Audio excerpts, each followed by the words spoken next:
Panic in as Russians lined up to purchase US dollars after the Moscow exchange enforced an immediate suspension of trading in dollars and euros in response to fresh US sanctions.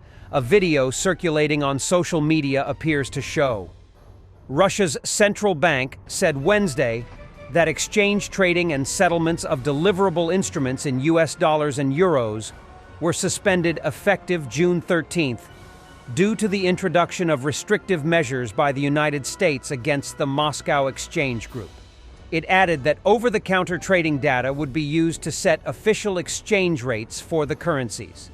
The move followed the U.S. Treasury's expansion of an executive order issued by President Joe Biden in December that allows Washington to directly sanction foreign banks, facilitating significant transactions for Russia.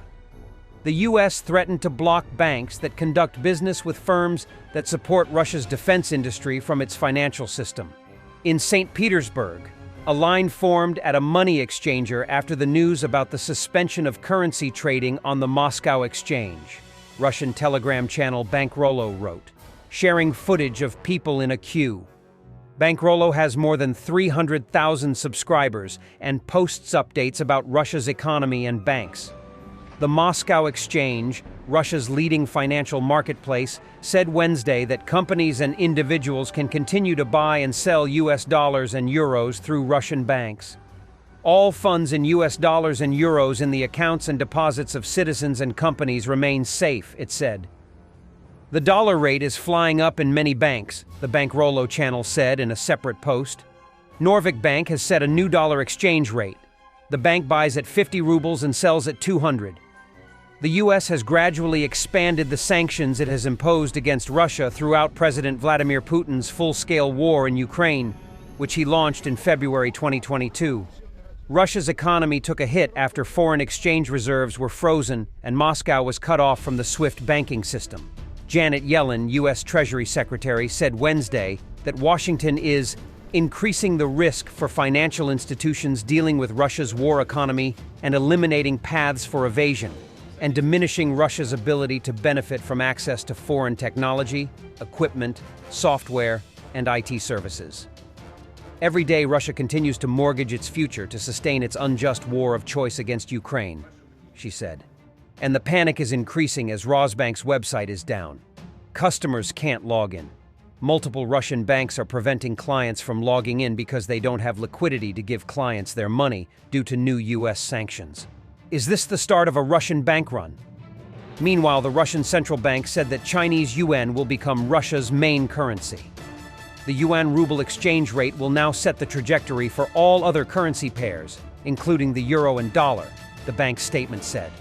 Meanwhile, in many Russian banks, there are no dollars available for purchase, Russian media report. Russian media also report that websites of several large Russian banks are not downloading or not allowing clients to log in. These include Rosbank, Gazprom Bank, and Moscow Stock Exchange.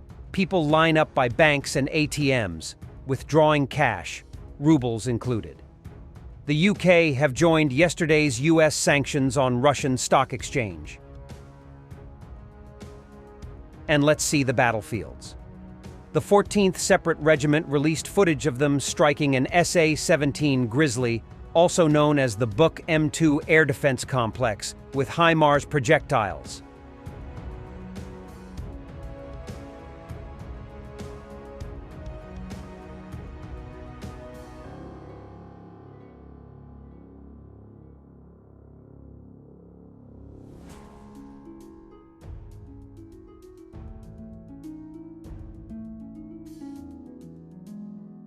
In Russia, an SMO hero was swindled out of 3 million rubles.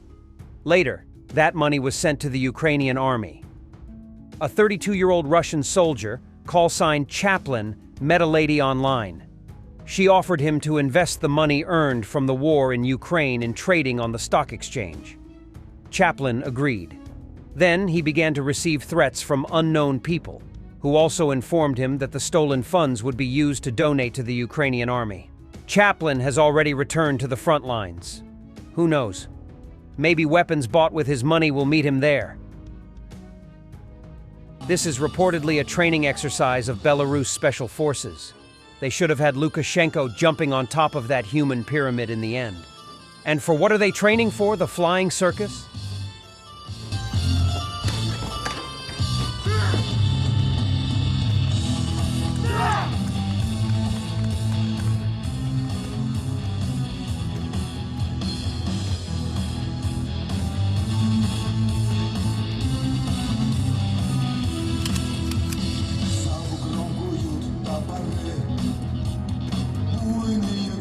This is what the graveyard of Russian missiles in Kharkiv looks like.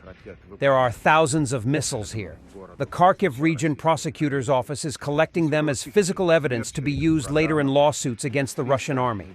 The Kremlin could have spent this money on new roads, hospitals, or schools, but it chose to terrorize civilians instead. Это Харьков.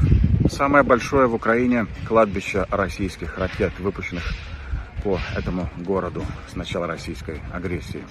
Здесь около 1000 смерчей, ураганов, С-300 и других видов ракет, которые Россия запускает по Харькову.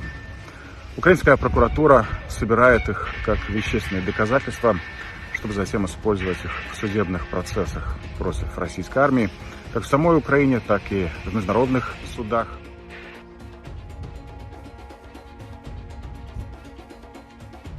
Тут є ось крило від шахеду, наприклад. Ось такі частини від шахеду. Тобто всі ракети, які тут знаходяться, вони коштують мільйони доларів. Всі крилаті, Х-101, Х-55, 3, 5, 7 мільйонів доларів. І такими ракетами наносяться удари по місту та області. Instead of 1,000 words. Before the full-scale war, 26-year-old Ole Slivar was a professional folk dancer. Then he joined the National Guards. Ole was injured in Donetsk region. He lost his leg and went through a cardiac arrest. Ole dreamt of returning to the dance floor after rehabilitation and getting prosthetics. Recently, he took part in a dance concert. Glory to Ukrainian hero.